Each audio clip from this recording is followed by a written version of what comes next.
Good morning. Welcome back to the show that is Daybreak on this 20th day of May 2019. My name is Sam Gituku. And my name is Zinzi Kibiko. It's always a pleasure to have you with us here on Citizen TV. Right, and just to introduce our guest, we have Senator from Narok, Ledama Olekina. Karibu sana to the show. Senator Samson Cherargei from Nandi County. Karibu sana. And Mheshimiwa Rigathi Gachagua from Mathira constituency. Welcome to the show. And we want to take a look at what's making headlines in the dailies. We'll begin with the Daily Nation. Raila's vague steps put ODM in a fix. The Orange Party leader and his handlers remain tight-lipped on whether or not he will vie for the presidency in 2022. And nobody within the party hierarchy is willing to contemplate the former PM's eventual exit from active politics, national politics. Of course, this confusion coming after the handshake that happened March 9th, 2018. So there's some discomfort somewhere, but also people not really willing to go ahead and comment about what's going to happen within the party. Then sigh of relief for ex-minister and senator in death probes. This is Rashid Echesa. Detectives last evening released him alongside Kakamega Senator Cleopas Malala after holding them over the weekend for questioning regarding the serial killings of villagers by a ruthless criminal gang in Matungu, Kakamega County. That's as far as the front page of the Daily Nation is concerned. Right, and just to complement what you said, Sam, on the Standard newspaper, page 8, cash transactions in the Matungu killings. Get this, police say one of the politicians arrested in the connection with the senseless killings in Matungu, Kakamega County, wired about 150,000 Kenyan shillings to the two main suspects. Also, if you're a fan of sports, Gor Mahia a step closer to trophy. And if you're keeping an eye on the gold syndicate story, Uhuru Raila meeting with Dubai Sheikh, a quote from him, he says, nevertheless, now we need your immediate action, in this case in regards to Kenya, and strong actions to release the totality of the Zilvia gold shipment to the UAE as soon as possible, and according to the instructions by our general manager, Mr. Zandi, who is there in Kenya to organize this shipment. The story on this is not something that just started a week ago. This is something that dates back all the way to last year in September. And mattress counterfeit for small trade traders rather, how war on counterfeits has left small importers in tears. Page 6 and page 7 of the Standard newspaper. All right, so much to discuss and so much to get into. Indeed, still of interest is that at the back page of the Daily Nation, taxman's headache to fill 500 billion shilling budget hole. Revenue agency has just 2 months to collect cash needed to support Treasury's spending plans. Of course, Leone indicated that the target for this financial year was 1.6 billion shillings, but by the end of April, the KRA had raised up to 1.1 billion shillings. Is 2 months enough time to raise 500 billion shillings and, of course, run into the next financial year? That's the question that the Kenyan Revenue Authority is having to deal with. And I want us just to take a quick look at... Did you just say the target is to raise 1.6 billion shillings? Trillion. Oh, trillion. Okay. Sorry, I meant 1.6 trillion, not billion. Yes, so just quickly look at the confusion that we see about the gold, the fake gold scandal. Of course, we've seen the politicians getting into it, commenting about it, but we hear of Uhuru Kenyatta as the president, Raila Odinga, the opposition leader, being brought into the conversation. And I'm just wondering, how then do we get to tell the truth if politicians begin to talk about matters that details are very scanty? Well, to start with, I don't know whether we really want to discuss this meeting because it would as well be fake. There are so many fake things, including the fake gold meetings, fake gold, but be as it may, this is an old matter, but it has just come to light. And of course, there are serious allegations, and it puts our country into a very bad picture, given that the UAE is a serious partner with us in matters of trade. You are aware the number of Kenyans who troop to Dubai every week for various business transactions. But the issue here and why the matter has become political is when the name of the president has been dragged in the the tape that was circulated over the weekend, and you can hear clearly who is talking. His voice is known. He is making serious allegations. And I think, most of us who know the president well have taken upon to say that we don't want the president to be dragged in conmanship. We don't want him to be dragged in fake things. We don't want his name to be dragged into things that are very embarrassing.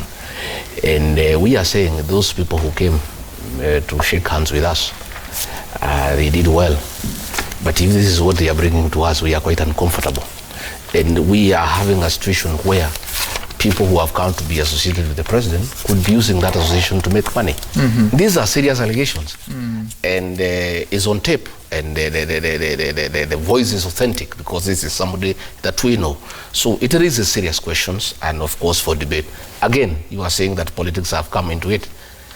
This has been a trend. You know, I've looked at a statement from the DPP asking people not to talk about it. It is the DPP and cannot introduce this kind of thing, of talking about things before they're investigated. And, you know, and also these people who are being mentioned here, they have been very busy prosecuting other people and accusing them without investigations. Right. So what we are saying in my community, they say, when you dig a hole for your enemy, don't dig a very deep one. Because yourself, you can fall into it. You can come into it. So what is happening is that there is a new culture that has been brought of once an allegation is made, people come up with conclusions. And it's gonna continue. And you know, it took the intervention of the president the other day to say we don't want this vigilante justice. And I think Noti and Haji, to give them credit, I think they listened to the president. Because since the president said this is a country that is anchored on the rule of law, let us not say things that have not been investigated, I think Noti and Haji has really gone down. Okay. It is the political class, the one that is saying, going around saying we are defending the president, who have not heeded to him. But this is going to be, it's going to be that way because that is the way things were introduced. Okay. And Senator Cherargei, so we see the different political leaders talking about this. How do you ensure that whenever there's an issue of such public interest and being investigated, how do you ensure that you're able to shield the investigation process from the political undertones that we hear, pronouncements that we hear, like we see the deputy president saying that please do not bring the president into this conversation. It is about the opposition leader and the leaders within that coalition that was NASA. I think I want to agree with Mheshimiwa Regati because the people introduced us through prosecution, through the media, were the investigative agencies, and they did it with military precision. And it is very unfortunate that the same investigative agencies are telling Kenyans not to discuss. And there are so many fake things in this country because from fake Canaan to fake gold. And now we want also, of course, to know because we know Kenyans don't deal with gold. And some of these things must be handled in an honest way because, you know, the same people a few months ago were shouting over hoarse voices but saying so-and-so has been mentioned, they must step aside, so-and-so must be investigated. But I'm surprised that the same people now are telling us that you can't discuss about us, you can't say this. And I think I want to agree with the president when he says that there should be no vigilante justice. We want these investigations to be concluded. Dubai and the Emirati are very close partners in this, and they should be respected. But you know, when you have political conmanship, it is very dangerous when you export outside the country because now which you have conmanship are you talking about? You know, when some of us were opposed to this handshake translated into handshake. It came from handshake, it is now golden shake. And all this is fake golden shake. In fact, it is not genuine. And you know, the Emiratis are not very happy because if we don't take care, they can even sell our embassy because they want to recover their money. Just before we go on, how do you link the handshake, political conmanship, and because the gold scam? The people who came to government through handshake, the back door, is the same people who have been mentioned widely in the allegations of different gold scam in the country. Are they in government? Of course, they are pretending to be in government. Of course, we know they are officially opposition. So are we blaming the handshake on this gold scam? These are symptomatic side effects of fake handshake. Because the real handshake was in 2013. The one that happened the other day was a fake one. And therefore, they want to perpetuate and using that. And Senator, now they are using the goodwill that they have that's with exactly government. what I'm talking about. How do we shield a serious matter between two countries from What exactly you say? I know some, it might look even diplomatic role, because these are, in fact, it can even spill off. But now the issue is, because you had asked us what happened, it is because the same investigative agencies allowed some of these corruption allegations to be prosecuted in the media. And I've seen the DPP say don't talk about it, but we want also them to get the bottom of this matter. We don't want them to go for the small fish, we want them to go for whaling. We want to know who is really behind this, everything that is happening. All right, Senator Ledama, I'll give you a chance to answer to Cherargei's accusations. You seem to be nodding, shaking your head in disagreement. But even as you answer according to what he said, my question would, what would happen if the Kenyan government doesn't go ahead and look into this and give a proper response to the UAE? You have the Sheikh who has written a letter, not once, twice. On the 24th of January, the Sheikh had to write a letter to Kenya. On the month of April, he met Raila. And then again on the month of April 27th, he met both Raila and Uhuru. And now according to the front page, again, he seems to be meeting Uhuru and Raila just this month. What could this mean for the relationship between the UAE and Kenya? First of all, let me just correct my two colleagues here, and particularly my dear brother, Cherargei, who I do admire quite a lot. But sometimes I'm at a loss of words as how he could equate the handshake with all these fakeness and the gold scandal. First of all, the person who came into the handshake was not Wetangula, the person who is being mentioned adversely on this matter. It was the Honorable Raila Amolo Odinga, the Prime Minister. And I think we have to separate things. This is an issue of name dropping. If you listen to that clip, you'll clearly understand that the person who is speaking on that tape, who everybody knows it's Wetangula, who is my colleague in the Senate, was name dropping. This is a culture where people use it to be able to get favors or to be seen as if they are very, very important, you know. So we have to separate the two. Getting to your question, it is important and it is imperative that the rule of justice prevail. It is important that any business transaction is fully protected. And in this case, gauging on what the UAE is saying, there's a lot of things that could happen. One, we know as a fact that a lot of businessmen in this country, you know, the billionaires, have a lot of business interests in the UAE, in Dubai, in Abu Dhabi. I mean, hypothetically, the best thing that could happen is this. UAE decides, you know what, if you guys cannot be able to get us back our loan, we'll just auction all your properties here and recover our money. The other thing that could happen is that they could really get pissed off and say, listen, you're not welcome in this country, you know? And it will not only target the people who are mentioned, but it will affect a lot of Kenyans who are working. If you travel to Dubai today, you'll find that a lot of hotels there are managed by Kenyans.